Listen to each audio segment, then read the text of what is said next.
In the world of the small, power looks different. A single ant, dwarfed 1,000 times over by a creature it cannot possibly challenge alone, moves forward with certainty. The path it walks is ancient. The instincts it follows are older than empires. It doesn't seek applause. It doesn't measure odds. It simply begins. It begins to dismantle the impossible.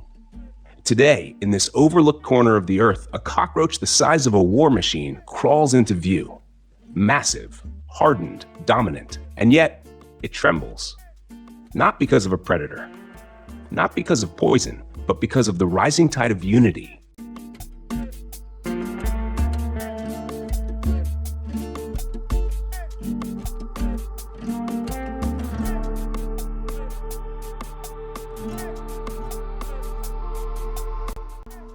The world is divided into the great and the small. But this division is a lie. Even the sparrow, small by the elephant standard, sees the cockroach as small too. Scale is a trick of the lens. The truth? Power does not lie in size. Power lies in purpose, in numbers, in cohesion. A single ant cannot stop a giant, but a coordinated legion of ants, driven by a shared will, can devour it, piece by piece. It is nature's oldest truth. Unity overcomes all. Watch them.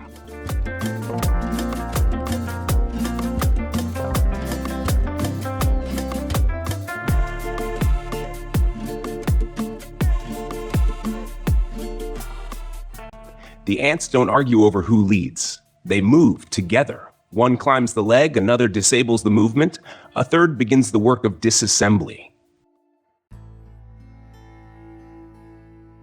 What seems like chaos to the outsider is in fact perfect choreography. We are witnessing a revolution, a bloodless, silent revolution of necessity. There is no vote, no speech, no slogans, only the pull of instinct. The law older than kingdoms. If we act together, we survive.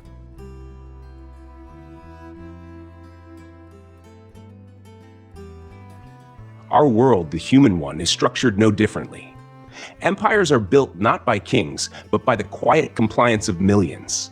Factories turn not by CEOs, but by the calloused hands of workers. Governments do not rule by divine right, but by the silent consent of the governed. What then happens when that consent is withdrawn? When the hands stop? When the eyes open? When the ants wake up?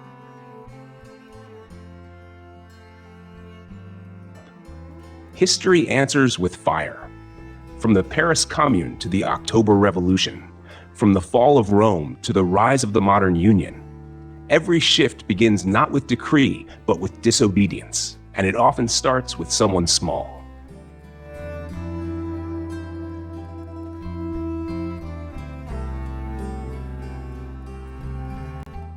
The cockroach tries to flee, but it's too late. The tide is turned.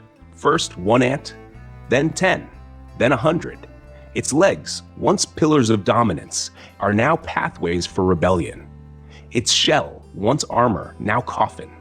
The monster is not killed, it is converted into nourishment, into energy, into fuel for the colony. And all this by beings the size of a comma. There is no wasted motion, only purpose.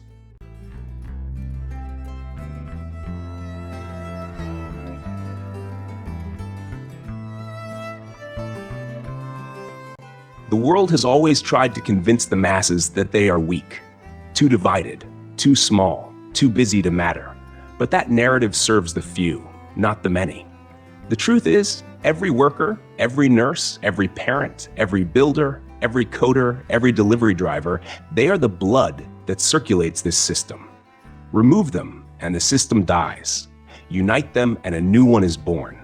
This isn't Marxism, it's physics. The law of mass. The principle of inertia. Newton's third law. For every action, there is an equal and opposite reaction. Oppression presses down and pressure builds upward. A single drop changes nothing, but a flood reshapes continents.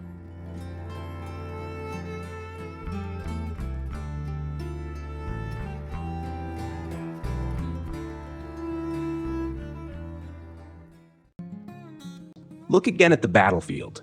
The giant is still now. Its shell is cracked, its limbs disjointed, its once terrifying silhouette is fading into memory. All that remains is the shell, not just of the creature, but of the system it symbolized. Empty, echoing, a warning. In its place, ants march, not in chaos, in rhythm, carrying the pieces away, to build, to feed, to live. The revolution was not personal, it was necessary. Somewhere today, a human is watching this and asking, but what can I do? I am just one. So was that first ant. So was every ancestor who resisted. So was every voice that refused silence. You do not need to topple giants alone. You need only to walk toward the giant with truth in your heart, and others will follow. 1 becomes 2. 2 becomes 20. 20 becomes a tide. And soon, the monster that ruled unchallenged will be carried by those it once ignored. Watch and learn. The lesson is written on the ground, from the ants to us. And if they can do it, so can we. The ground remembers. The future listens. The tide is already turning.